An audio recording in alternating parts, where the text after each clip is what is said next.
good picture, right? I'll get rid of that for a little bit. Bear with us one minute. Get dressed. Up here so I can go stay in the center. I noticed that earlier there, it was kind of like that old movie with Gene Kelly, where they do the old talkies, Singing in the Rain, where the woman says, some talk, and then she'd come over to the speaker and to get really loud again. It's the old movies. Okay, can you hear me? I'm checking for interference. Can you hear now? Too loud. Is it We too loud? naturally talk loudly. We talk very loud, so if it's too loud, tell us to move the microphone down, because it can get loud. I'm going to move it. All right, this show on the road. My name is Frank Arnosky, Pamela Arnosky. We've been involved with the ASCFG for going on 20-something years now, 1993 or 94. It's the first time we went to a conference. She did. We grow in Texas. We're moving some of our operation to Minnesota, but most of it's going to be in Texas. We have had up to 40 acres in cut flowers. We've scaled back a little bit. We're down to 20 acres in Texas. And we do mostly bouquets. We do a lot of other straight bunches, but bouquets have become our signature crop, so to speak. Sunflowers are a close second when it comes to actual money making, but bouquets are always the top item. Pamela is the bouquet maker supreme. She has made how many this year? Pushing 30,000 since March the 23rd. Mostly by herself, without any help. Because our daughters, who were supposed to be our summer help, went traveling all summer. We held their position open. They're back. They're watching the farm right now. So we're going to do kind of a race through of what we do to get it set up so that we can do 30,000 bouquets in a 5 or 6 month period, along with that many straight bunches of materials. And how we do it, mostly she and I pack almost every single stem that leaves the farm. We're the last quality control of that. This is just some of the bouquets after they've been sitting out, got a little dew on them, and kind of interesting That's photo. Late fall. This is Pamela this spring making bouquets. We stack them up. We make thousands and thousands of bouquets. We're going to get down to what we have talked to Judy about. We call our patented 10-point method of making bouquets. We had trouble coming up with 10. We didn't know if we should do 5 and have a lot of elaboration, or we could do 25 because there's so many different things to talk about. So we got our 10 together.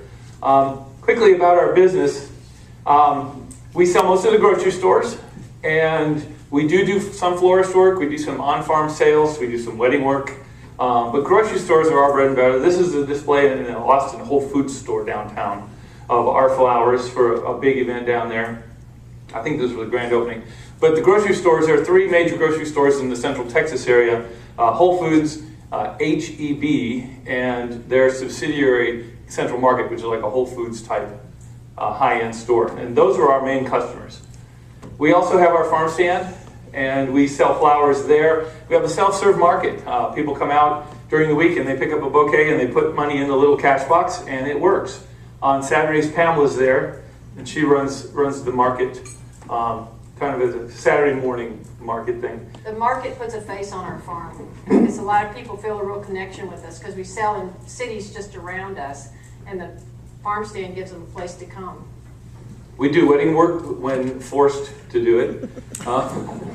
This is for our son and daughter-in-law's wedding. We hauled flowers from Texas up to Connecticut.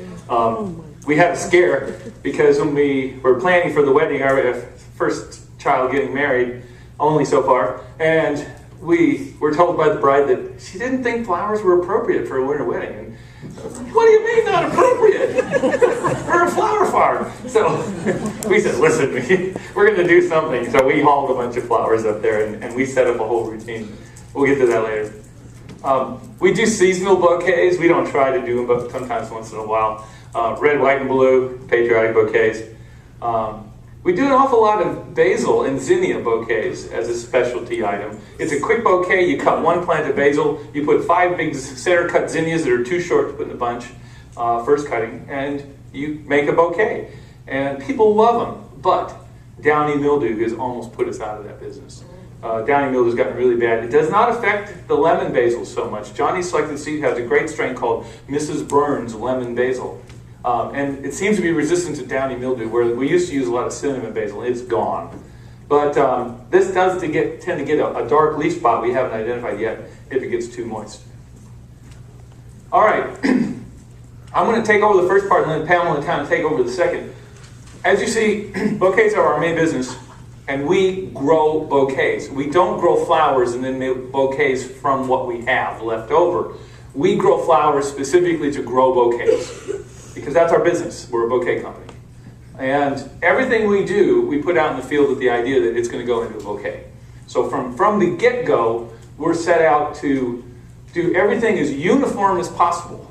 That's the key that we have for making bouquets for grocery store sales, is that we have to have uniformity. And one thing Pamela wanted to stress about the size, any size can get into this market. It doesn't have to be a big farm. Because any system that you put into place is basically a labor-saving device, where you're eliminating steps. And so buying this seeder was the first major, before we even had a tractor, we had this automatic seeder, or this vacuum seeder, because it gives us more time. And so no matter the size of your farm, and no matter the size of your market, and even if you're going to do 25 or 35 bouquets a weekend for a farmer's market as a side job, mechanize, eliminate steps, try to make yourself as efficient as possible.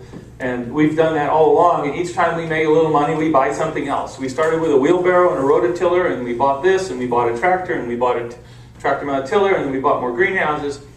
But the main thing is that we want to tell you to economize and eliminate steps. Every time we do anything, we try to avoid extra steps. We grow all our own plugs. These are sunflower plugs. This is one crop of sunflowers. Every week we put out a new crop.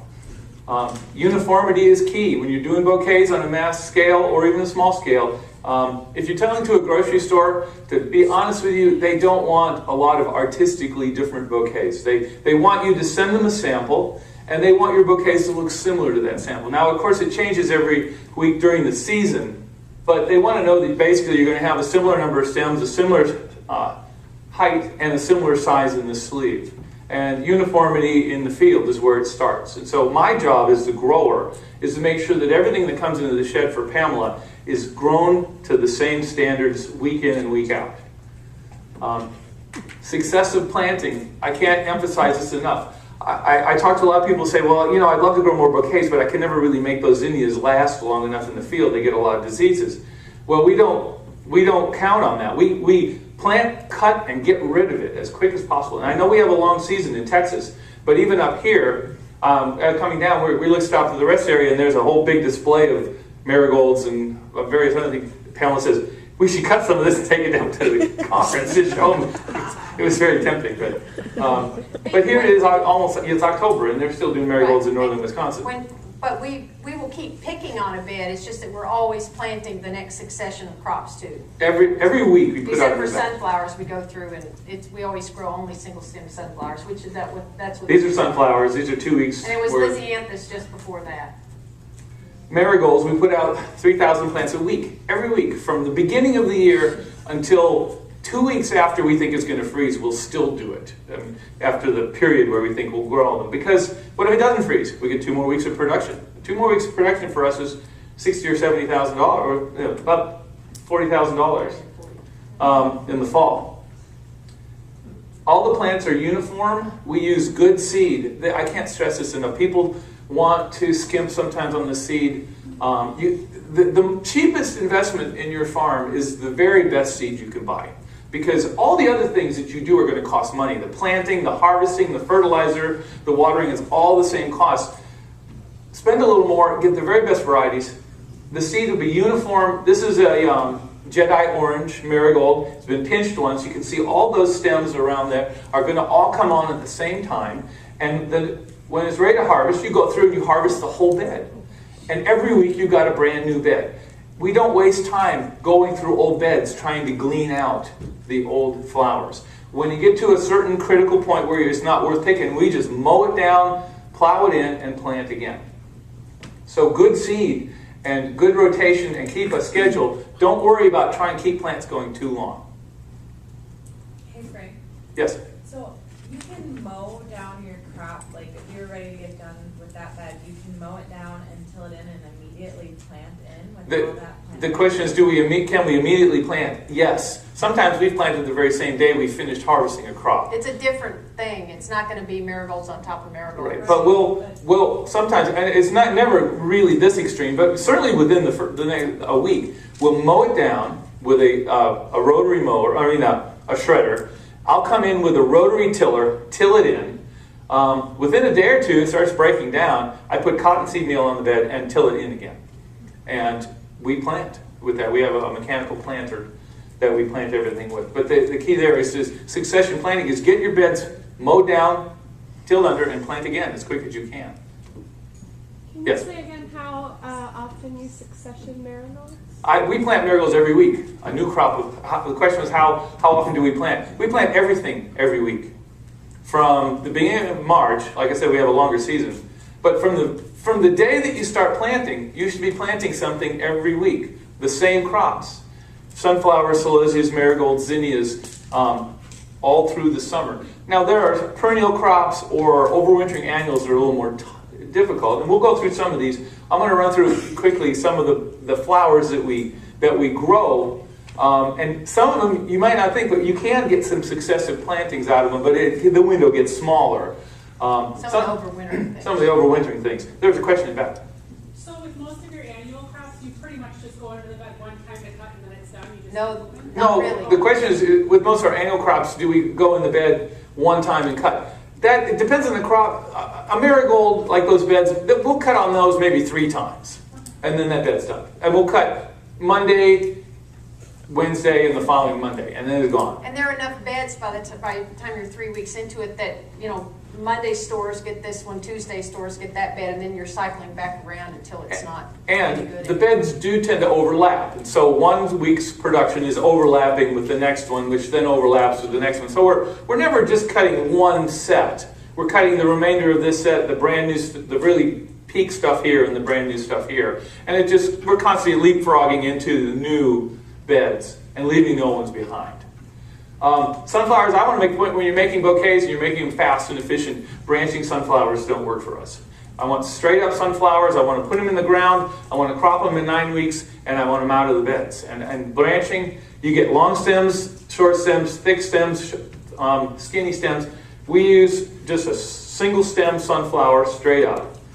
And that's everything at efficiency. It's much more efficient to go through, cut that one stem, put it in a bouquet, plow the bed under, and move on. What do you space them at? We space our sunflowers at either 4 beds, 4 rows in a 4-foot bed by 6 inches for bouquets, or 1 foot for bunches. But we used to just plant whole beds, just smaller sunflowers that were closely packed together. But now what we found out is we're getting enough doubles in a cell, because we're transplanting 2 seeds everything. in a cell. 2 cells, and so those are both smaller, just by virtue of the fact they're competing. So we're not having to tie a whole bed just for bouquet production. And we just send the crew in. Crew in goes and picks specifically the smalls, and they come in and do the bunching of the large. Sunflowers are one of the few things we'll actually cut 2 sizes and keep them separate. Most of the things we cut in the field, we'll talk about that in a second, we cut everything to a standard that you can either go in a bouquet or a straight bunch. Sunflowers, we'll cut big ones and small ones. Crested celosia, we'll cut big ones and small ones. Everything else, we cut all the same and handle that in the shed. These are crested celosias, super crest celosias. They love the heat. Once we get them going in the summer, they keep going. We over and over with those every week. Pampas plume celosia, once again, a bouquet item. Every week we plant. And we're selling straight bunches of all these items also. So if I'm selling 300 bouquets, I'm also selling 300 bunches of straight bunch material, all these items in the bouquets. Everything you're seeing here is 1 week's worth. They're 1 week's of planting. And we'll plant another. That's 1 week of Pampas plume. There's magenta and a little bit of yellow Pampas plume behind it. Are they bunched in the field? Nothing is bunched in the field. Are they bunched in the field? Is a question. Nothing's bunched in the field with the exception of sunflowers. Everything comes back to the shed. However, we'll show you that we pick everything in the field so that it's processed and ready to be bunched. Right.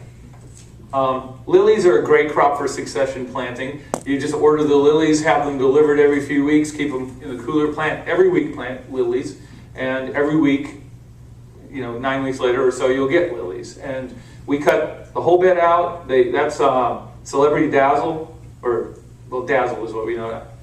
And yellow lily bouquet item. It's a relatively inexpensive bulb. We just move through those things.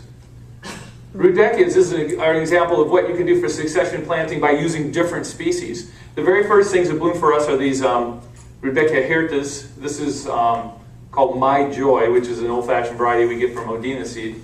And then from the hirtas, we move on to some of the perennial species, the trilobas, the Rudbeckia fulgidas, and it extends the season for us. So even though it's a one-time picking for one kind of Rudbeckia, we can get Rudbeckia for almost 3 months by changing varieties, or changing species. That's a Rudbeckia that's native to Amplexicalis, the clasping coneflower. That's the first thing to come on. We'll start the season with that one and move on to the others, and by end of September we finish picking Rudbeckias. Status, it's something we overwinter, but you can get successive crops out of this if you just schedule plantings until it gets too hot, then they won't bloom. We do a lot of Ami, a lot of Daucus. This is Dara. Ami Visnaga goes into the heat. You can start with Ami Majus, go into Ami Visnaga, Daucus, continue that. Question, are you running those lilies as an annual crop, cut them and plow them? The lilies an annual crop. Yes, we just cut them right off and plow the bulbs under. The bulbs are inexpensive, and you just cut them to the ground and plow them under. You said lilies or Rudbeckia? Both. The Rudbeckia is also an annual crop for us, although the Rudbeckia fulgida demii, D-E-A-M-I-I, is a great perennial. And its little sister variety, Rudbeckia fulgida var newmanii, is also an excellent perennial. And they bloom 2 weeks apart. So you've got the same plant, and you can extend your season by 2 weeks with just using a different variety of fulgida. But yeah, the lilies, we just cut them off. Lisianthus the same way. You can go from group 1 to group 4. You can get Lisianthus for almost 3 months if you schedule it right. These are field grown. We don't try to do the number ones in the field because they bloom too short for us. So we kind of limit that. But you can get Lisianthus by using different varieties. You can crop 60. Larkspur I would love to be able to plant every week of the year, but we can't. We plant it in November and we plant it in February, and it all blooms at the same time. So there are a few things that you can't successively plant as much as you'd like. Delphiniums are better. For us, the heat that burns out.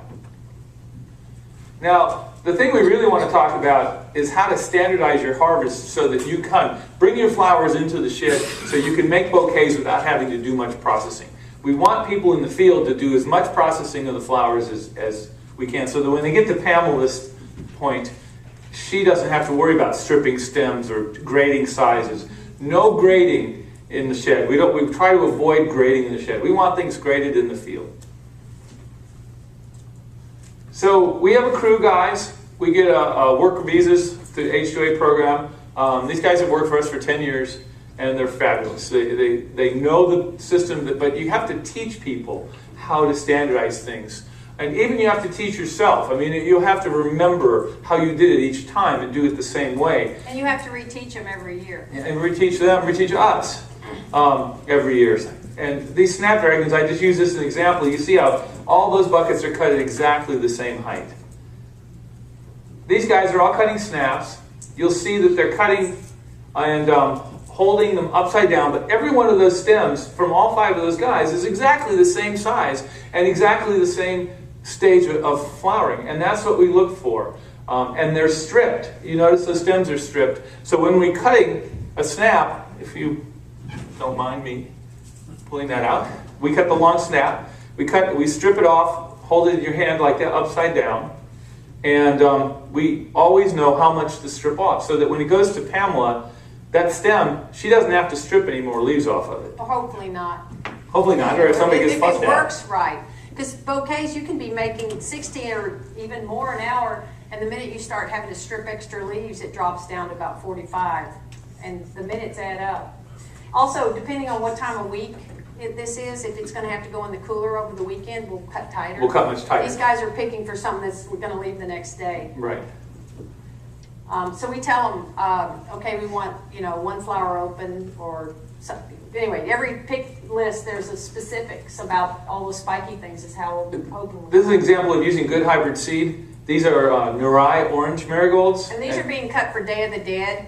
But you'll notice we're cutting the whole bed in this case. We're cutting the plant right off at the ground. You can see the irrigation tape in the front where we've cleaned that. And Pamela, Jose, and Eduardo are all cutting, and Eduardo's got one bucket full. And we're laying down, when Pamela or I would get a bucket's worth, we'll lay it down.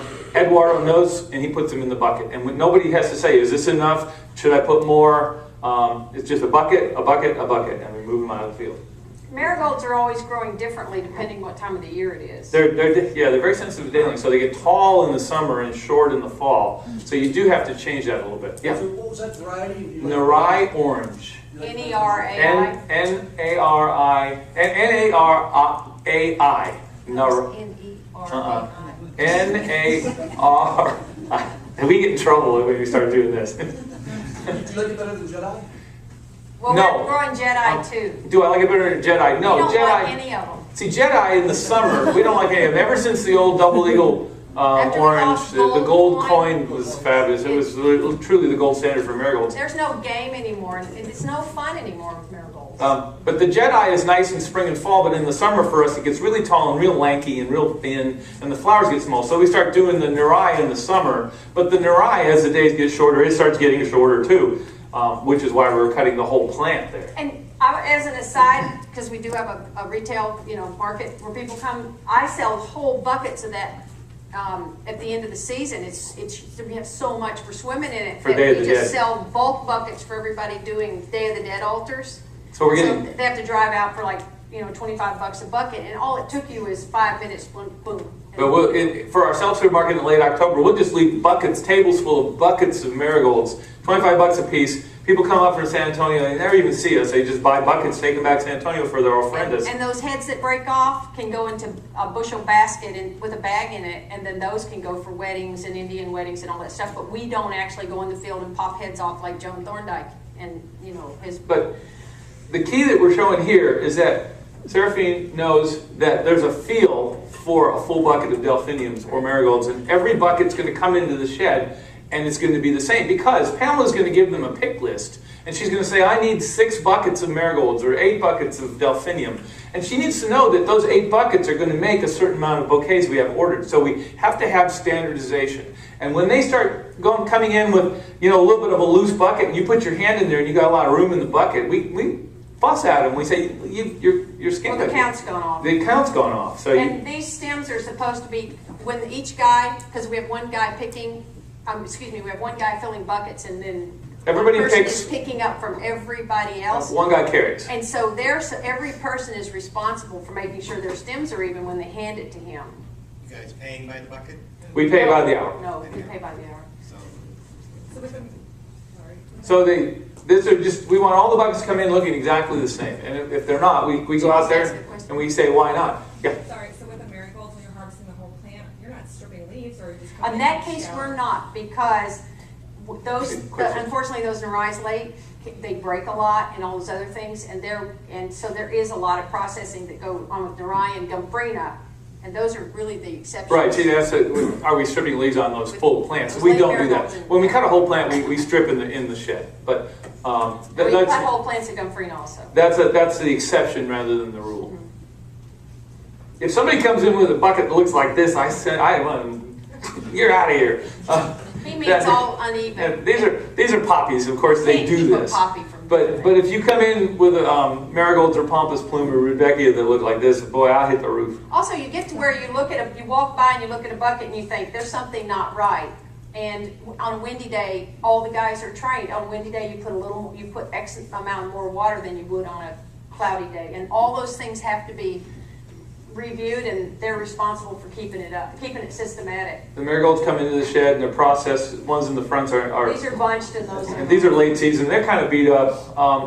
Those are Nurais, cut the whole plant, and they take a little more processing. The last week of October, it's just all about marigolds. But the idea is we try to bring all the buckets into the same amount and the same height, regardless of what we're doing. You see those snaps there? This is Seraphine loading, filling buckets. The snaps are all the same. They're all stripped, and they're ready for Pamela. So do as much work as you can in the field, but we don't bunch in the field. We find that to be less efficient.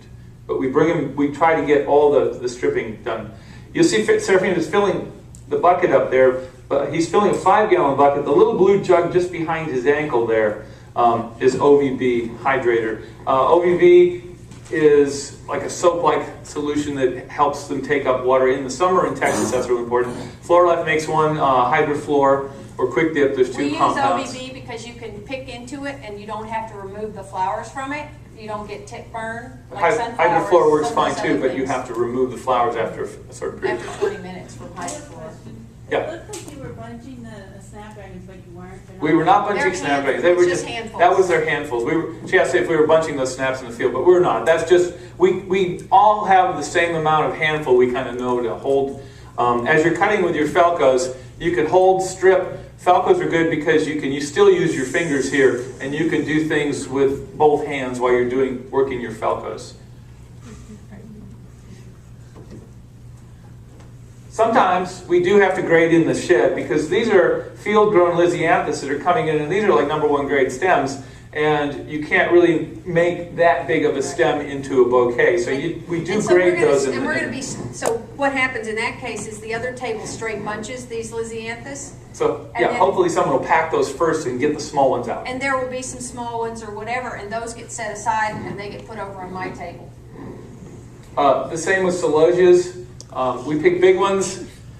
We grade them out sometimes in the shed, sometimes in the field. We tell the guys to pick big ones and then separate and pick Could you small go back ones. to that 1 second? We'll go back. You see that little carpenter's apron has been opened out, so it's like this extra thing to hold that massive amount of weight. It would It's have like a big pocket. It would have 2 pockets, and we took the seam out of the center so it had 1 big pocket. But the guys, when they pick, they don't pick like that. Well, because when you have one for- carrier, but this was Frank and me alone, For the- having to deal with a whole bucket For of 3 years after the drought in 2010, Pamela and I did all the work ourselves. We didn't have our crew. And so we would go out there and pick everything ourselves, bring it in, work until 10 o'clock at night, and process it all. See how thin we were? I know. We were starving to death. But again, there are some things that we'll separate in the field. We'll give the guys a list that say, go get the big stuff and the small stuff. And this is the small celosia. And they'll go through, somebody will be picking the big stuff and somebody will pick the small stuff behind them. And the guy who's carrying will separate it out so that when we get in the shed, we don't have to grade it. Sunflowers, we pick, it's the only thing that we really bunch in the field. We pick sunflowers when they're just starting to open. We like to say 1 petal open is perfect. We don't like to cut them any tighter because they have trouble opening. We don't like to cut them any more open because they get damaged. But you see a lot of these are kind of cup-shaped or the petals are just lifting. That's the perfect stage. This is our daughters, Elena and Hannah and Pamela there. But a sunflower picked with even super tight like that, all of them will open out. They do open. They don't like to be held in the cooler too long if they're really tight. But if you can pick them tight and get them to the market right away, they'll open starting the next day. And like we're picking those into hydrator, but as soon as they come in, before they go in the cooler when they come back, they'll go into a holding solution. And these are the other thing other than celosia that we do separate in the field. Between And light those and get barcoded and everything in the field. One person is cutting and bunching and handing it off to the holder, and then one person is running them back and forth, putting 16 bunches in each bucket. And these are dazzle lilies. The point here is they're all cut the same height, which is not hard with lilies. They all grow the same height. But you also notice that buds are all cut at the same stage. And we have to train the guys to go out there and don't cut them too green, don't cut them too open. We don't like to see anything open. They go in the cooler like that. They go right into the bouquets, and the next day when they go to the store, that first bud starts to pop. And that's what we like. The biggest rule I could tell people about doing bouquets is don't pick seconds. Don't pack seconds, but don't even pick them. A lot of people go through the field and they'll pick everything and they go to the shed and they'll grade and they'll say, well, I'm going to put my #2s here, I'm going to make the bunches, then I'm going to sell for the florists out of the #1s, and then I'm going to take the lesser stems and make the bouquets out of them. If you pick #2s and you make your bouquets out of #2s, you've got #2 bouquets. And you should make your bouquets out of the best flowers you have. Because bouquets are going to carry your business. It doesn't matter if you're selling at farmers market or to florists or grocery stores. Bouquets are where the market is at right now. Everybody's buying bouquets. And Well, we would just argue that the quality of every stem is, absolutely important. So we grow your bouquet is limited by the worst stem in the bouquet. Go ahead. Sorry. Oh, I'm in trouble. Choose the right equipment. I put this in here for Joe so that I could just get it worked out. We had a long discussion on the SUG forum about Felcos or no Felcos or knives or blades. Everybody in this room probably has a different opinion Well, about see, what to use. I've experimented with all those things, and I always come back to Felcos. For one thing, you can always find them. You know? If you drop them in the weeds, you know where they are. The weeds eat everything else. But they're balanced. They're easy to keep sharp. as I said, I can use. And yeah, but I tried that. And We've tried the knives. We just I tried knives because old Mr. Harvey who was a gladiola Don Harvey. he, said try this. So I tried those, and I'll go out and I'll do ranunculus or whatever, anemones, and I will time myself. And when it's some winter crops that I'm picking alone, I may pick with a really, really sharp knife. But we have a crew, and this is pretty foolproof, and nobody's getting cut. I like them because they're balanced. I can use my hand for anything. I can do anything with my hand. Also, with the my guys are focus in really there. proud of this And- tool. They each of them they have a new one at Well- the beginning of their working year. Anyway, it works really well for them. They keep them sharp. And Frank came out of having worked at nursery From the orchard business. And when he's gone to Ecuador, you'll have an entire billboard of Felcos everywhere. So he's a. But you see, the guys can hold enormous amounts of flowers. You can still strip with your hands, and your Felcos are always there. And you can just stick it in your back pocket and not worry about cutting anything. And just keep working. So we love Felcos. This is Salvia lucantha. As Jimmy Dewar, a grower out in Say that name again. Salvia lucantha. Leukantha. Okay, whoa. Jimmy Dewar has a great big cut flower farm in New Jersey, 640 acres when we visited. And he looks like the spitting image of Humphrey Bogart, even with the little stubby cigarette. And he'd go out there in the field and he'd just tell us his opinion. And he'd just look at you and he'd say, opinion. Not fact, opinion. And it's just, you can take it or leave it, but we like Felcos. This stuff blooms in the fall and after a summer of nothing but hot flowers, because we don't get snaps when you guys up here get snaps and all that. We're done with snaps by May. And so all of a sudden in the fall, bouquet sales just explode because Salvia lucantha and Salvia Victoria. Get something other than orange and red. And we pick also Salvia mexicana but this is our favorite. These are buckets. We go through millions of buckets. You can get your buckets. We get buckets recycled from our retailers. We started out in the olden days getting the black buckets from Aru, but very quickly our grocery stores save our buckets and they give us all the other people's buckets. And so obviously, and they recycle, and there's always an attrition, and we wash all these buckets. But back to the standardize your harvest. We know that snaps are harvested in square buckets, sunflowers in 5-gallon buckets, everything else usually in a 10-liter black bucket with a lip. If people start bringing in different size buckets and different heights and whatnot, we get different counts. And so when we know we're going to have to make 60 buckets full of bouquets, and somebody's bringing in marigolds in tall, short, wide, and narrow, it doesn't work. So everything is standardized. And if we get buckets returned from the stores that are not our size, we oftentimes will send them back. Either that or we'll set them off to the side, and those are freebies when the brides show up. We have a bucket washer. It doesn't get buckets very clean. This is Amelia who worked for us. I think she quit soon after this. It's freezing to death, and she's out there washing buckets. It's not normally this bad. It's actually warmer. It's the best job on the farm, washing buckets. Cleanliness. It's cool in the summer and warm in the winter because the water's always 63 degrees. Cleanliness is next to godliness in buckets and your flowers, and so we wash buckets rigorously. And we usually Monday morning is a bucket washing session. The guys get out there and they just wash like crazy. We were washing buckets and I saw this. Now, is it heavy duty mayonnaise? I always thought that would apply to transmission fluid, but I don't know what heavy duty would be. It's kind of a ooze a lot. So this is Crisol Professional Tube Holding Solution. Floralife has equivalent products, and I guess there's some others out there. We use this because we use OVB and for lots of reasons, but nothing leaves the farm that's not in Crisol in a holding solution. Everything is in And everything that's been reprocessed into a clean bucket with Crisol holding solution.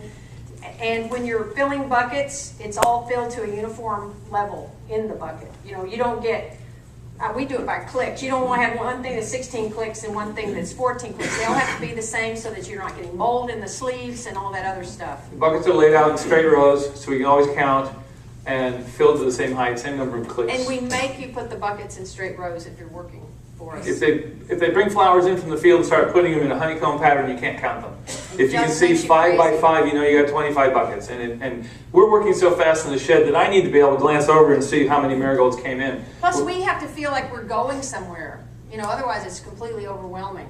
If you can count them, you can count what you're using, you count what you're making. If you just have a bunch of bundles of buckets, you don't know how many you got to work into, you don't know how many you made. And we're goal oriented, and so set your goals and make it work. Just want to point this out, people are starting to realize about this with zinnias, but this is the time-release chlorine compound for Gerberas originally, but we put it in everything that leaves a farm, goes out with a little bit of chlorine in it. And it will increase your vase life significantly. They've changed the packaging on this, but this is the old package. So if you happen to order it, don't be surprised it's in a smaller But it comes in rates. We put 1 tablet in a bouquet bucket. It's not the rate, it's One of those documented buckets. it, but one But- tablet in 14 clicks of water in a 10-liter wide bucket, and we're on well water. And so that means that the rest of the time that those bouquets are in the water, those stems stay great, and so do the sunflowers. Do you have a question? So, do you have the holding solution and the tablet? Yeah. In this, okay. Yeah. Are you cutting into water in the field, or? We're cutting into OVB in the field, which is the water plus that hydrating solution, the OVB. I know they do, these are all Dutch words, but OVB is a hydrator and CVB is this time-release chlorine. OVB is a concentrate, and you just mix it in the field in a 5-gallon bucket, and then the right amount gets put into all the picking buckets. How long can it stay in the OVB? It can stay in the OVB indefinitely. However, if I'm going to have marigolds, dirty stemmed flowers, except for zinnias, zinnias are completely different. If we're going to have dirty stemmed flowers like marigolds sit more than being processed that night or the next day, then I go through and I'll actually, if I'm rushed for time, put a CVB tablet in every bucket that's going into the cooler to be held to be processed the next day. Because you don't get any of that stem meltdown that you sometimes get on coxcombs or marigolds, and zinnias are a whole nother thing for us. If we use water that already has chlorine in it, is that going to affect it? It's not going to hurt it. It's not enough to kill it because we're using it at a much lower rate than they're actually recommending that you do if you were to use it for Gerberas on the side of the thing. So you saw the cutter earlier. This is another thing we recommend that you get. It's a vicious looking tool. And when you whack that thing down, boy, you're going to keep your fingers away. But this is a guillotine cutter, and we have several of these mounted on various tables around the farm. Yeah, every table has one. And then we have we use a number 32 rubber band. And all it takes is 2 wraps. So 3, yeah, it depends on the... Depends on the rubber band company you're buying them from. Rubber bands used to be cheap. You'd go to Office Depot and get it for $3.50, and then they shot up to $7.99, and so we buy them offline. And so sometimes the quality varies a lot, but we can get them still down really cheaply. And then there's a radio, of course. That's part of our equipment. And towels on our tables are part of our equipment. And our Felcos. And I'm real stubborn to change, and I refuse to change to use this. Frank bought me this cutter, and I'm like, I'm not using that. Until one day I sliced my hand open on a glass washing dishes, and I couldn't use Felcos, and so I went to using that guillotine cutter, and I'm like, how stupid. She was cutting everything still with Felcos. I was on the other table making straight bunches with my little guillotine. It was life-changing. And sometimes, you just got to wait for, things to change. I still don't like microwaves. Why the towel? We're going to show you in a minute how we lay out all of our bouquets, but we have towels on the tables. Why the towel? Mainly we don't like to put flowers on hard surfaces. And also it gets dirty, and you can send all the towels in to be washed once every whatever. So we have this strange mix of being a big flower farm and this little kind of family flower farm at the same time. And so even though we're packing out all these bouquets, we just got the kids and the dog and old tables and it looks kind of scrappy sometimes. It's an open air shed, and so if it's blowing 14 degrees outside in the winter, we'll go in a greenhouse, but the rest of the time we're good with this open shed. So the idea here is the tables. We like lots of big flat tables in patterns where you can use. So back to the use the right equipment. Don't try and do it on tiny tables. Don't try and do fancy things.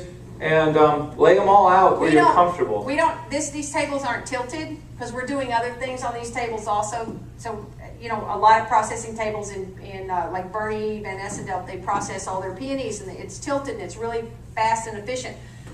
The one thing we do is we have tall daughters and short daughters, and so tables get raised up to the height that the person who's working on them needs them so that they don't kill their back. And the other thing is, because we sometimes leave this out, is we use Atlas gloves and we're standing on mats.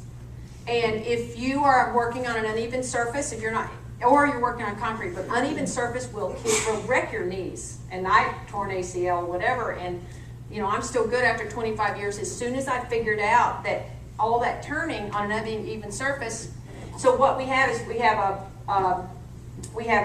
it's graded gravel, and then on top of that we have horse mats from in horse barn. For the stalls for horses. Horse stall, and then we have that sponge, that thing you get that at ergonomic Sam's matting for working. And it makes all the difference in the world. The other thing is when in the process of making bouquets, somebody periodically breaks that junk out of there. Because it really slows you down, and the fatigue on your body is so much greater. You're going to talk about how we make bouquets now? Yeah, that's coming up. Again, just setting up your workspace. This is where we do the straight bunching. We have tables set up with another guillotine cutter, and our daughter Elaine is bunching, straight bunching. But again, just to show you that, set your areas up. The guillotine cutter, it looks like she's about to cut her thumb off. But she's not. It scares the daylights out of me because she cuts with a different hand than I do, and I keep my hands far away, and she always gets her hand right there. He crosses over his body. It's no, really illogical. I get so much done. And when we're making that bouquet, and this is probably the best time I can show that, the shortest stem is right here. And so as soon as I pick it up, I automatically put the short stem right there, so I know that every stem's going to be recut. And so when I'm putting it together, so that's why some are long and some are short, is because they've been positioned correctly in the bouquet and my hand is using to measure. It scares the daylights out of me to get my hand that close. So that's why I cross over just like that, because I keep this hand far enough away from that cutter. You can see over here on the right-hand side of this slide the avalanche of stems that Pamela has been cutting all afternoon. They've mounded up and they're pouring back up. We normally have a guy named Jorge who helps us in the shed. He's kind of like our guy Radar from MASH. And he always seems to be around and doing things. But he wasn't there that day for whatever reason, keeping ahead of us. Why would you not just cut right into a huge bin? There it is. It overflowed. It overflowed, and nobody was there to take it out of the way. And when I look at this picture, it's because you had just come back from Minnesota, because there's all this stuff unloaded from the truck that usually isn't sitting there in the package. Right. But anyways, packing shed is, kind of like ground zero for all the stuff coming out of the farm. So this is back spring. What length are your stems in general? You're finished? When we tell the guys to pick... Wait, repeat the question. What length are our stems? And it goes back to the standardization. When the guys are picking and you're out there, and you're leaning over, let's say you're right here, and you lean over slightly and pick, it turns out that it's that long, from this finger to here. And that allows you to straight bunch and to make bouquets, because most young, new-time bouquet makers make these squatty little baby bouquets. And then the next year they're a little longer, and pretty soon you realize you're getting a lot more money because you're having a bouquet that stands up in the bucket, and it just looks more abundant, and it feels. All of our bouquets have the same heft, and when I tell the guys to pick, I tell them from the inside of my elbow, tip of the finger, plus about 4 inches, another hand. Now, we do have some really small stuff, like sometimes early spring dianthesis will be small, and I'll adapt the recipe of the bouquet to accommodate the really short stuff at the end. But if there's an option, and we don't worry about branches on zinnias, we're going for a long zinnia, we're going for a long whatever it is. We have to be careful because out in the field we have basically the theory of relativity as it applies to field work, and that is when you have your stem and you're cutting your stem to be that much plus 4, and you cut it and it looks fine. You put it in your hand and you make another cut, and you put in your hand, and you take another cut and put in your hand. They're all relative to the very last thing you did, and it looks pretty good. But if you go all the way back to the very first one and compare it to the one that's been relatively the same all the way down, first one and the last one are miles apart. And that's the drift that we talk about. So periodically we all have to go back and say, measure it. Measure on your arm. Make sure it's the same length. And don't drift from the goal. So make it. We couldn't decide whether make a pick list or to make your recipe, cart or the horse, chicken or the egg. How do you know what you want to pick? How do you know what you're going to make? We didn't know which one we should talk about next. Was there a question? No, somebody? I did. Do all your bouquets have the same pricing? All our bouquets have the same pricing. Yes, and they all have the same pricing for each store. We don't work. And they have about the same number of stems. And at the beginning of a bouquet session, I've done this backwards and forwards, up and down. I can make one bouquet based on what is. You bring me a bunch of junk, and I'll stuff flowers, and I'll make bouquets, and then I've sat and taken it apart and said, okay, the lily's worth $1.50. This is worth this. This is worth that. What do you have in your hand? And it fits. It fits what it needs to fit. You know. So. So what's the price of your bouquet? Let's see. The price of the How bouquet. did Mary Lee say you're supposed to? If I were buying bouquets from you, what price would I be paying? If you were buying 500 or more a week, From us. I mean, as a for 28 weeks, it would be $8 That's wholesale. okay. How many stems? It used to How be many 23. stems? It's about 20. Because when prices start going up, and you start thinking, and also because when you are working with grocery stores, a lot of times you have a spec sheet. Because they don't know you from Adam, especially if you're shipping through a warehouse. And the spec sheet, you tell them what you're going to be delivering. And we have a seasonal bouquet. And so what it ends up with is a bouquet fits in my hand. And if it's too big and I start getting hand problems or all that, then I know I need to not. And we also put 6 bouquets per bucket, and we have a standardized sleeve. And we'll get to all that. And so the bouquet's not going to grow past a certain size. So my job as a grower is to tell Pamela what's in the field every Monday morning, and her job as basically the salesperson and office person is to tell me what the orders are every Monday. And so we have this meeting of the minds in the shed where everybody can see Pamela's fancy spreadsheet here of all the stores that we deliver to and all the crops that we're picking that Monday. TPB, Texas Premium Bouquets, SF Sunflowers, Zinnias Marigolds, Red Coxcomb, Supercrest Coxcomb, Pampas Gomphrena, special orders. And so during the first couple days of the week is when we get all our orders in and we get all of our pick lists put together. And we can go to that board. Any of us can just walk by the board and say, okay, we got, a total of 75 buckets of bouquets ordered, or... Because these are orders that are going to go out Tuesday, Wednesday, and Thursday. So this is what we Different use cities. to make our pick list. When we know that we're getting orders in for 20 buckets of zinnias, we know how many buckets to tell the men to pick. And we use this, and that's why I said we didn't know quite whether to tell you how we make a recipe for a bouquet or whether we make a pick list first. But we pretty much decided we make the pick list based on orders, and then we make the recipe based on what we get in. This is another order board later in the day, scratched around and various things coming in and out. This is the pick list that we had to leave the farm in the hands of our crew and our daughters to come up here and go to Minnesota the past couple of weeks. So we made the guys a basic list that our daughters could amend. And I just go out and grab a scrap piece of paper and just write it out and hand it to the guys, and they come in. They're fabulous. This is para los hombres a favor de cortar el martes And for we Tuesday. apologize for our Spanish. And this is, field Spanish. We learned on the fly. But this is all the stuff that they're picking today and tomorrow in English for the men. Marigolds 25, Pampas, clean more leaves on all, meaning stripping more leaves off. We have certain words, we know what it means in Spanish, so limpiar las hojas. And they all understand it. It may not be the right way to say it, but we've all agreed that that's what we'll say. Like the status is, the flower that looks like paper. I've gotten myself in a lot of trouble by using the wrong Spanish, and when they kind of give me the, and they look down at their feet, kind of look, and I think, uh-oh, what did I say?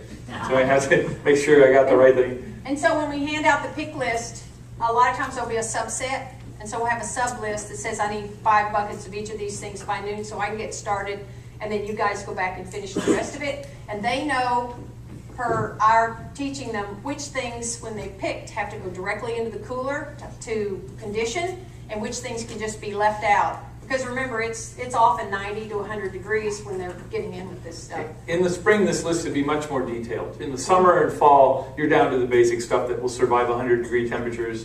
But it's this, you know, that we just know that the men will get a list on Mondays, and we'll go through that list every day through the week. And this gumfrina, we pick it, you know, we pick whole plants. And you pick whole plants, you get a whole armload, that's a whole bucket, and you cram it in. The leaves aren't stripped until they get in the shed, and so those go immediately into the cooler because it's too hot, and they'll just sit there and wilt, and then somebody is in the cooler processing gumfrina all. Well, outside of the cooler, but keep it. Yeah, and the fastest thing is to take the guillotine cutter on another table and just chop, because it's too tall, chop part of it off, and then sit and strip. Gumfrina is just hellish. If you could stop growing anything, we would stop growing gumfrina. But people like it. I don't know why. The trouble is, in Texas, it's the same 5 flowers ad nauseum, ad infinitum. That's why we like this time of year. the fall when the salvias kick in and we can finally stop having bouquets. And so gumfrina adds interest, and that's why we keep doing it for the bouquets. So at lunchtime, we'll estimate what's coming in, where the men are at, what the speed of the cutting is, and at 1 o'clock we'll kind of reevaluate that pick list, see where we need, see what the orders have come in. This is like about lunchtime. We brought a bunch of stuff in. This is spring: status, Lysianthus, lilies, rudbeckias. This is late May, May. because there's zinnias. Yeah. And we'll reevaluate, send them back out, and figure out what we're getting for the afternoon. That pile of junk in the corner are all boxes for sunflowers. Shipping sunflowers. A big box when we would ship sunflowers through the warehouse. So making a recipe is really important. This is where Pamela has her expertise. She's able to look at a whole shed of flowers and somehow see that she's going to get 75 buckets of bouquets out of there, and 10 buckets of straight bunch pampas, and 20 buckets of zinnias. And I don't know how she does it. She has this ability to see the overall picture. I'm sure all of you do it. It's just like if you were cooking at the food bank and it was donated food and you're trying to make food to feed 300.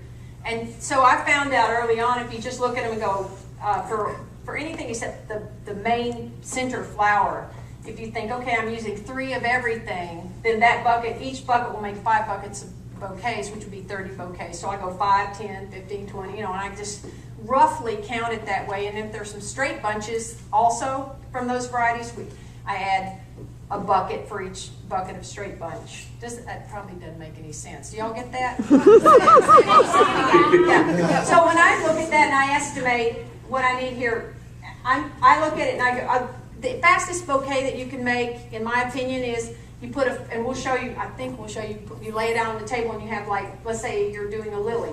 You do a lily, then 3 spiky things like snapdragons, then 3 status, and 3 of this, and 3 of that, and 3 of this, all the way finished. Well, all of those 3s translate into 1 full bucket of a 10-liter wide black bucket has in it enough material to make, when it's combined with those 6 or 7 other varieties, 30 bouquets. And so to estimate, I tell Frank, okay, I need 20 buckets of marigolds today because I have to make, 20 times. She was really good at word problems in school. I don't get it either.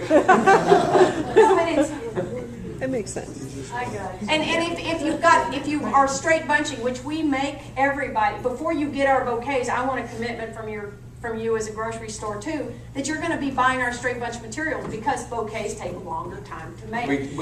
We can make 75 basil zinnia bouquets in an hour. One person just sitting there like this. And it takes 2 people for me to make 60 bouquets an hour. In an hour. And the basil zinnia bouquet, maybe I'm going to get $4 for. Anyway, these are high. Move on a little quicker. They're high demand, but they take more time than anything else. The bouquets do drive sales, though. There's a recipe we gave our daughters last week when we left, based on what we knew the men would be picking. Our recipe. We don't usually write a recipe out. Pamela can look at everything and she just knows. And during the day it changes. You run out of something and you switch to something else. I'll say to the person who's working with me building the first half of the bouquet, I'll say 1 of these, 2 of these, 3 of these, 4 of these, and she's like, okay, I'm on. And then I turn around and I typically finish the bouquet, because we do a lot of tandem bouquet making. The person who's doing the bouquet, the first part, doesn't have to know very much. Design-wise. And so if you're working with them, you just turn around and tweak the thing. A lot of people hold their flowers way up here underneath the bouquet. And I found, because they're going to be sleeved, I hold them down there. Like I said, the shortest stem is here. All the rest are here. I hold them low. It's a lot faster to hold them low. It's easier to add other things in. And, you know, I'll let them go on for a while, holding them up high if somebody's new, but they either do it my way or the highway. Seriously. The word around the farm is Pamela will give you the eye. That's what I heard. And everybody seems to know what the eye is, but Pamela's like, I don't do that. He's talking about our daughter's boyfriend. That's just an example of some of the stuff that Pamela. Okay, so when we make the bouquets, these we piled up because we'll show that. There's going to be a full set. Just back to the basic recipe. It changes by season. This is May. This is Mother's Day. This is early spring. This is April. The first things, you know, That's bouquet early and spring. wildflowers, and That's late fall, and so they're completely different. But they still have the same heft, the same standard size, the same height, and the stores will still accept them as the same bouquet, even though they're really completely and I have the same value of flowers in them. How big is the sleeve? It's that standard, if you're using ARU, LBPL, no wait. We'll show sleeves in a minute. XLBPL, I get mine, I've gotten these, the ones I'm working with now from Timken. It's about 14 inches wide, I believe, and about, 16 down. We have our sleeves made, printed. In the summer, like we said before, all the flowers tend to be orange, yellow, and red. You get a little tired of that, but they have been selling like crazy. Yeah, Nobody seems to be tired. This is finish up on how to make the recipe. When we come in with billions of something, like Lysianthus all come in at one time, we adjust the recipe to focus on one flower or another. It'll be like a Lysianthus heavy bouquet. But, or sometimes we get sunflowers, just piles of sunflowers, and it'll be a bright sunflower bouquet. Also, we've found that if you use more than 7 varieties, it slows you down significantly. And if you use more than 9, it's atrociously slower. And I've talked to other people like Betsy Hitt in North Carolina, and she agrees. And I don't know why, but it's partly because you can pick 3 of something up at a time. You can, if it's something like a daisy that hasn't been stripped very well, you can strip 3 stems at a time. So just because you have 20 varieties of flowers blooming that week, you don't need to put a bouquet with 20 stems of different things. You can use 3 of this, 3 of that, run out, and switch to another flower. But don't feel like you got to use one of everything you've got blooming to make a bouquet with. Setting up your shed for flow. This is Hollingsworth Peonies, and what a fabulous barn. I would love to have this. You said shed. Hollingsworth. Hollingsworth. I'm over a cold, but it's left me with a scratchy throat. So this is organized chaos. This does not look like we've set the shed up for flow. It looks like a bomb went off and flowers landed everywhere. That's our son Derek helping us one summer in college. But there actually are ways that this shed flows. The flowers come in from the field, they get stacked up. We just had such an overabundance of flowers that day that we're working through all of these things. We were just looking for That's shade. the same day. It just looks, from another version. But everything goes through that little table. Pamela and Derek are making bouquets there. So Derek's doing the first part of the bouquet there, and in between the 2 of us, there is a blank piece of board. A bridge He's laid board. his first half down, and one time we had to do 4,000 bouquets in 4 days, and we choreographed how many bouquets we had to make per minute.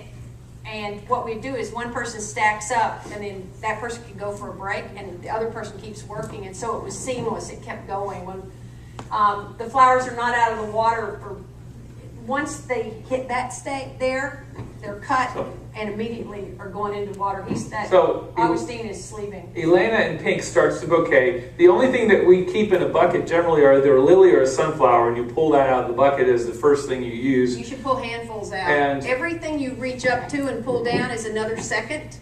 So and you might think, oh, well, whatever. But eliminate that move. It'll an hour. It'll save an hour. I have a lot of other things I want to do in a day besides make. So you see here, Elena's thrown out some sunflowers. Elena will grab a sunflower, a pompous plume, and a red celosia and hand it over to Pamela and put it on that bridge. And she just keeps that bridge filled. And then Pamela reaches over, grabs the half-made bouquet, and starts taking it around the corner and fills out the rest of the bouquet with this. We don't have much variety in these bouquets this time, but sometimes they have quite a bit of variety. And she comes around, runs it through the cutter, and then hands over to the table. Either she'll band it herself or hand off to somebody right there who's banding for her. Such a happy look. Stop taking my picture over. Also, I found that if somebody is there who actually, as soon as you cut it, receives it and rubber bands it, if you're pressed for time, it actually speeds up a lot. And there's kind of the final bouquet. And that gumfrina's sitting there because if the person who is doing the first half of the bouquet is so far ahead of me, because we don't want more than we can get to in a reasonable amount of time because of wilting and it's 90 degrees out and all that. Hannah Rose has time, if she's the first person, to actually strip gumfrina so that they keep me supplied with stripped stuff so that I don't ever have to stop stripping. And there's a finished bouquet. You can see some of the sleeves up top with our logo on there. And if you're working with 2 people, you can also adjust the recipe so that the first person is putting in a smaller enough stems, the second person is finishing out, so that that first person can give a pile of them to be worked in and still run around and every 3 buckets, sleeve them, put them in buckets, come back and keep going. So you can do it with 2 people. Joe had a Do you have question. a shot of your sleeve stand? Is a regular commercial? No, Do we have a shot of our sleeve stand? We don't use a sleeve stand. We have them just on the table. We We found that just the shove them right, we sleeves slide them would right tear in. up, and so we actually tear the bottom off. They're those We tear the bottom and oriented top off. poly sleeves, polypropylene, and so you have to tear them off and then tear them off the big thing. You just slide them in on the And so We slide them in on yeah, the table. and men do it that way, and I do it another way. And I think I'm faster, but it's more uniform for I think I'm inexperienced faster. people if they. No, seriously, when they go like that. And then when they put them in the bucket, I think you might have one like that, it has to look exactly right. They've got to be, there's a way they'll splay out or a way they're tight, and they have to be tight. And we'll go and we'll take that bucket and kind of move them up and down. You have a question? Do you use rubber bands as well as sleeves? Do we use rubber bands as well as sleeves? Yes, rubber band and a sleeve. When I cut it, I do a rubber band, and it's often 2, but 3. It's usually never more than 3 wraps. Yeah. And straight I bunches think might you can see there they're banded, where right at her hand. You can see the rubber band. Once you And- sleeve them. And then, And then it's Banded. cut, rubber band, and also there are all these things that you've learned that if you notice some part of your body starts hurting, you have to stop and analyze why is that, are you picking up this rubber band and doing like this and making your fingers be funny. You should never wear any jewelry. Because you get carpal tunnel syndrome and like I take off my rings, you can wear your earrings. But no bracelets, no watches, because all those things over time, I've started having, I have joint problems. Also, if you are, we're going to speed up. okay, if you're mad, when you're making bouquets, over time, your joints hurt.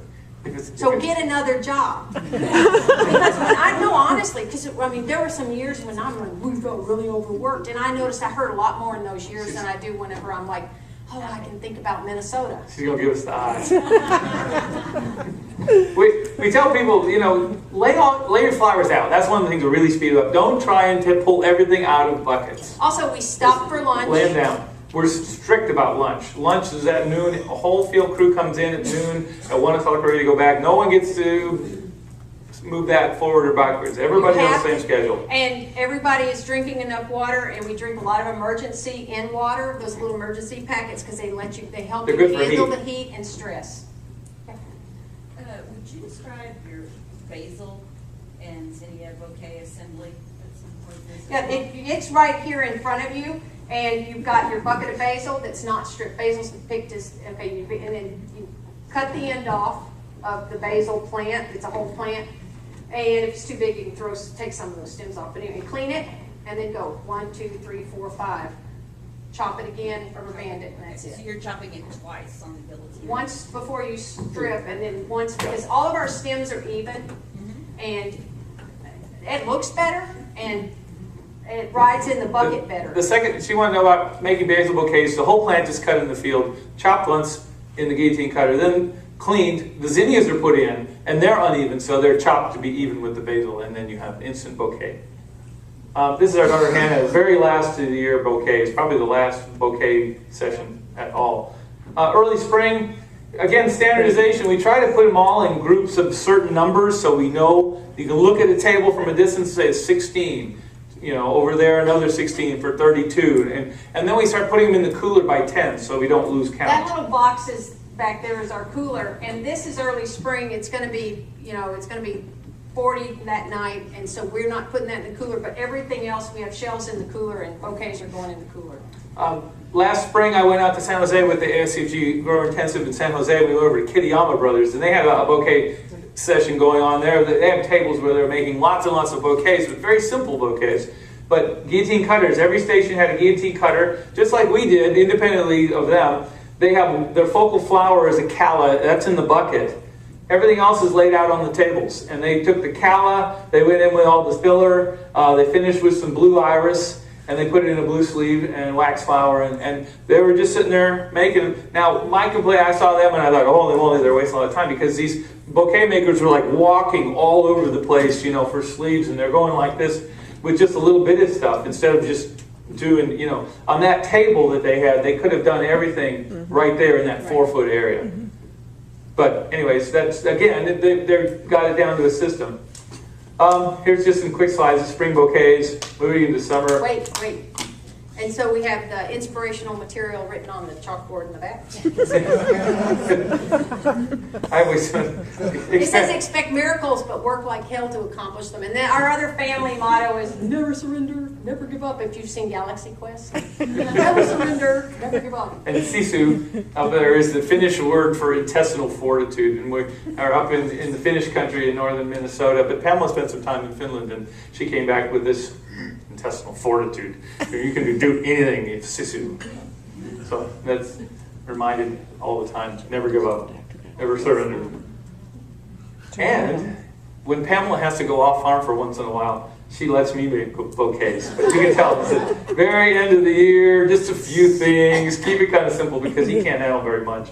Actually, I came back. I fell off the horse and got to take 2 or 3 weeks off, and I came back and they were doing such a great job that I found out the very best job on the farm is actually the one who gets to sleeve, fill the bouquets, and walk around. She went and found another horse and fell off again.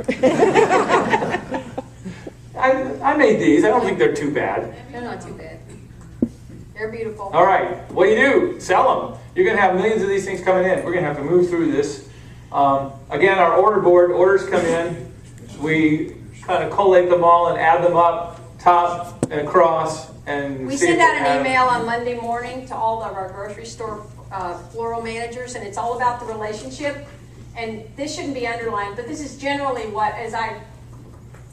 the format is it's every item, how it's packed, what the UPC code is. She sends a very friendly email that says, hey, things are looking really good at the farm. We've got great rain, flowers are blooming, it's salvia season. This is happening. It's very, up about the farm. It often has a picture. If something's new that we're trying to push. This is what we'll have, and it gives the UPC and the pack and the price so that the stores all know, even though it's the same every week all the time. We have to like each other. And now, this year, we have a standing order for it. If I don't hear from a certain store, because we have one particular customer who really wants as much of our stuff as possible, if we don't hear from the stores within that system, it's agreed I can send them $350 minimum order.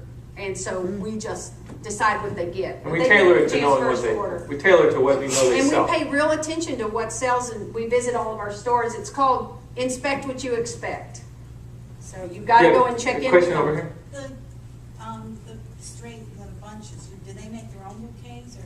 Well, they can do whatever. Those are okay. The question is, what do they do with the straight bunches? And they're sold directly to consumers in the grocery store. The stores we sell to also have a pretty hefty wedding business, and so they'll pull on the floor, they'll pull all the stuff from all over the world, including ours, and reuse it like that. Because our garden flowers change every week, it was so hard trying to keep track of a UPC code for Achillea one week, and Lysiana the next, and Rudbeckia the next, and Marigolds the next. So we just created a UPC that is Texas garden flowers, and we'll put all our general garden flowers under that. So all these varieties, I just give them one UPC code so I don't have to mess with it anymore. And a lot of stores will just order 1 bucket of each, and they want to have a display, because in a grocery store situation, they want to have it look like something. They want to have the whole package, and so they have mostly bouquets. They'll have 1 bucket of big sunflowers and a few of the straight bunches around it, and they'll make a Texas-grown pyramid, and that's their display, and they generally sell out. Yes. So when people take home the bouquets, are they just sticking out being dry? Yeah, unless they want to pick up Do they at have the, okay, no. Yeah. Stores we sell to wrap the flowers, Okay. and you can grab and go if you don't want yours wrapped, or they'll give you a But they'll cup, wrap it. or they'll wrap it. Give you preservative in a packet. Yeah, and I don't have to provide the preservative. A lot of, if you're shipping from Ecuador, there's a packet of it. They make you put it in the envelope. Yeah. So I We have don't, to do that. we don't like to do that because they fly all over the place and you can't keep track.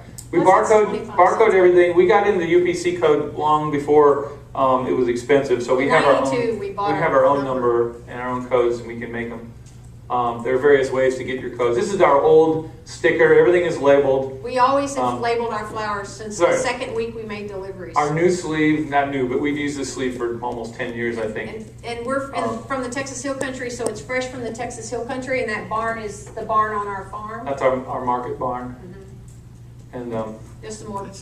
the mountains in the back are a little bit of artistic license, but it is the hill country. It's a hill. And the sleeve, everything goes out with that sleeve on it. That sleeve has gotten so recognizable that we can get on an airplane, go somewhere and take some flowers to somebody. People on the plane will say, "Hey, I know you, I buy your flowers." And it's kind of like the Campbell soup can, Andy Warhol, for flowers in Central Texas. But that sleeve goes out on everything that leaves the farm, except sunflowers, which don't fit.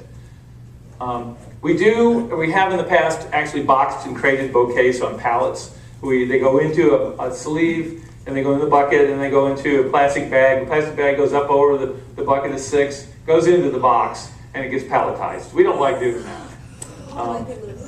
Don't panic. When you get to the end of all this and you go, "Oh my God, how am I ever going to handle all of this?" The orders are coming in. Our orders are coming in like nobody's business this year. We're trying hard not to panic, especially having left the farm for 2 weeks in our peak season here. This is a nice little Western Diamondback that Pamela was alerted to by a wedding. A bride and her father came out to the field and they wanted to see the delphiniums.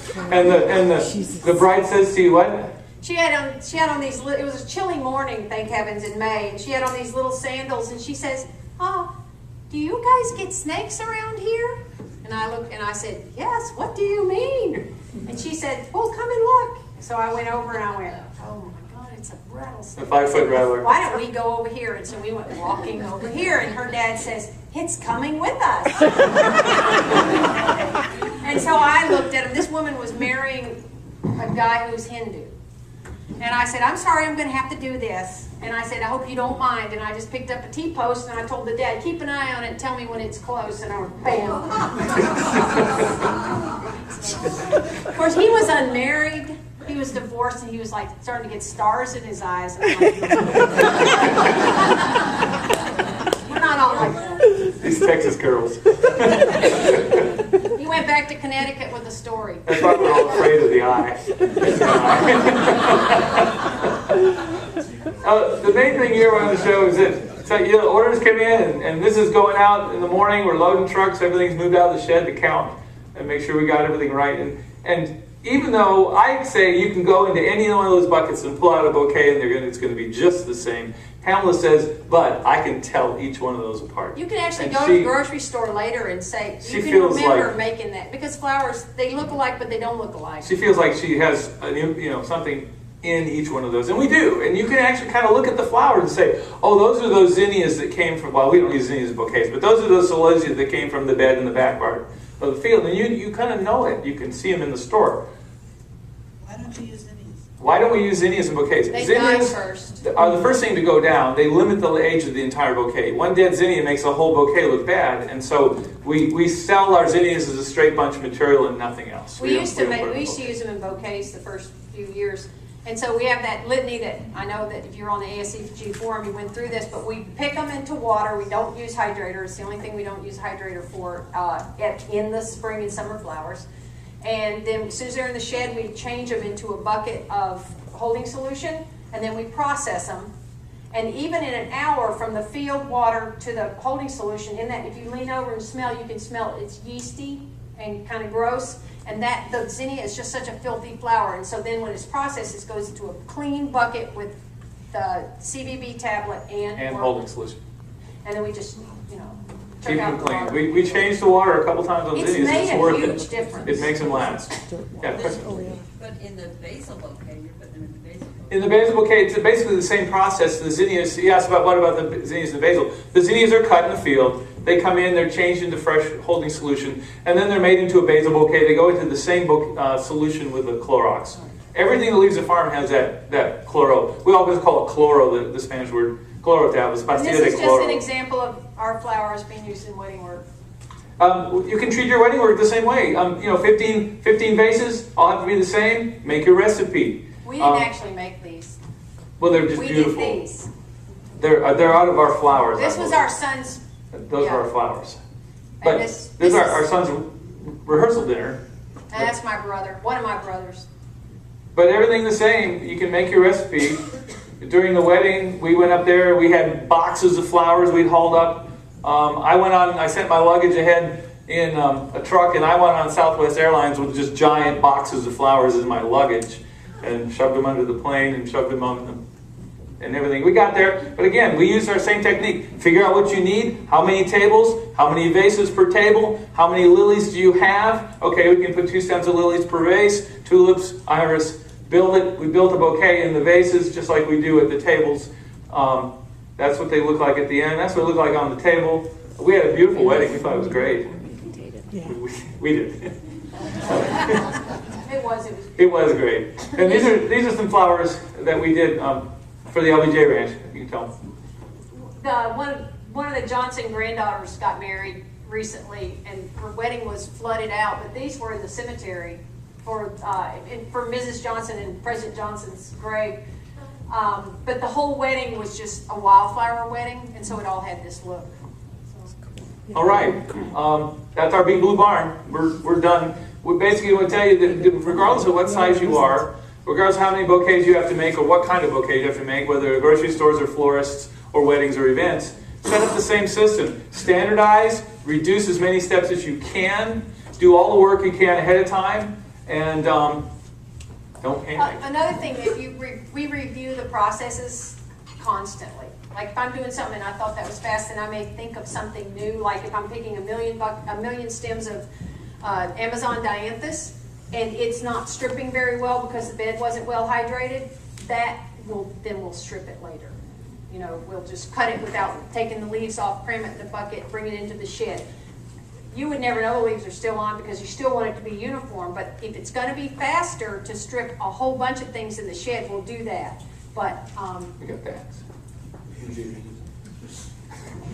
What's housed in your blue shed? Say it again. What's housed in there? What's in the blue shed? That's our farm market. That's our retail market. It's If a you big. go on our website, there's a page, texascolor.com. There shows you the barn raising in process, and we built this with our community, so we have a place for dances and also for our farm stand, and that's what the blue barn is. Is that the one I came to? Yeah, it is. Okay. No, inside it's got the curved trusses. It's really, it's a very special structure. I brought this in case I got the eye. I'm going to have to cut her off, and so I bring this. It's an emergency prescription. My daughter gave me this as an emergency prescription. So things get a little too heavy. We're going to have to end the show here, I think. The tour bus in the morning leaves at 8:30 at the front entrance. And breakfast on your own, right? So be sure Breakfast on your own, right. Thanks a lot. Thank you very much.